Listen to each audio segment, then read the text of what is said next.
एखादी पोरगी एवढी लाजायची नाही तेवढा लाजतोय गडी आणि दिवसभर नुसतं ऊन लागतंय कडाक्याचं आणि संध्याकाळचं उकडतंय आणि सकाळचं पाट्याचं असलं जे गार लागतंय मरणाचं लय म्हणजे लय गार लागतंय आणि असल्या कडाक्यात उठायला लागतंय आणि चाललोय बघा इकडे लोणंदला जायचं म्हणलं सकाळच्या बाहेर उठायला आधी म्हणलं घरी जावं तिथून दाद्याला घ्यायचं आणि जायचं लोणंदला आणि गाडी म्हणली मालक गाडीचं काटा खाली जायला लागलंय म्हणलं जाता तेवढं पेट्रोल पण टाक बाजारावर जायला लागतंय बाबा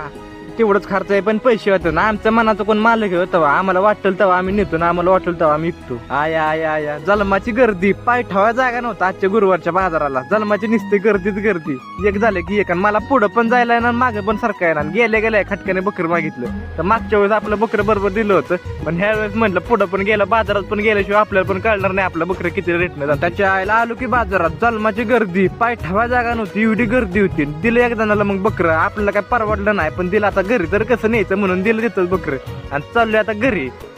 आणि त्याच्या आईला भानगड काय झाली खटक्यानं मागितलं होतं आम्हाला बाहेर बरोबर बकरं पण म्हणलं आतमध्ये गेल्याशिवाय आपल्याला पण कळलं की कसा बाजार आहे कसा सारखं असतं तेव्हा तसं गेलं म्हणा गेलं चांगलं जाऊ आणि घरी जाता ही साळपेची गँग मंडळ भेटली आहे आणि जणू पोरगी हाला बघाय आणली आणि एवढा लाजतोय आणि चप्पल बघा जेवढा त्याचे पाय मोठा नसेल तेवढी चप्पल मोठी आणि निसताच नाव आलाय अगदी फाड्या बिड्या टाकून अगदी तोरतच गडी आला आपल्या साळपेचं गाजलेलं मेंढपाळ कुठल्या इचारात पडलात काय माहिती शर्ट बिर्ट वर करून आणि आपला व्हिडिओ आवडला असेल तर व्हिडिओला लाईक शेअर आणि कमेंट करून नक्की सांगा आणि तेवढं जाता फॉलो करून जावा.